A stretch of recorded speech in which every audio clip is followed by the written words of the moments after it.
একটি সিংহ আটকে গেছে পাহাড়ের খাঁজে, যন্ত্রণায় চিৎকার করছে। ওপর থেকে হেলিকপ্টারে যাচ্ছিল একটি রেস্কিউ টিম। তারা সেটা দেখতে পেয়ে নিচে নেমে উদ্ধার কাজে লেগে গেল। সিংহটিকে নিয়ে অনেক চেষ্টা করে এই রেস্কিউ টিমটি। এরপর নানা কৌশল অবলম্বন করে তারা শেষমেশ সিংহটিকে সেখান থেকে উদ্ধার করে। সিংহটি চলে যায় জঙ্গলের মধ্যে, রেস্কিউ টিম উড়ে চলে অন্য কোথাও যেখানে তাদের জন্য অপেক্ষা করে আছে এমন কোনো বিপদগ্রস্ত প্রাণী। ক্ষুধার্ত একটি হাঙর এক ঝাঁক বড় মাছকে ধাওয়া করে সোজা উঠে আসে বালির চরের উপর। এখানেই হয়ে যায় মুশকিল। সে কোনোভাবে সেখান থেকে নামতে পারে না। বালির ওপর আছড়াতে থাকে তার নিজের বিশাল দেহটা। এখানেও একটি রেস্কিউ টিম উপর থেকে আঁচ করতে পারে বিষয়টি, এবং তারা সাথে সাথে নিচে নেমে আসে।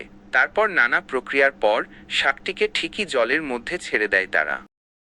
হাঙরটি উদ্ধারকারীদের হাত থেকে যখন ছাড়া পায় তখন সে উদ্ধারকারীদের প্রতি কৃতজ্ঞতা প্রকাশ করে এবং ধীরে ধীরে গভীর সমুদ্রে মিলিয়ে যায়। একটি বিরাট সাপ আটকে গেছে গাছের নিচে। গাছটি ভেঙে পড়েছে ঝড়ের তাণ্ডবে।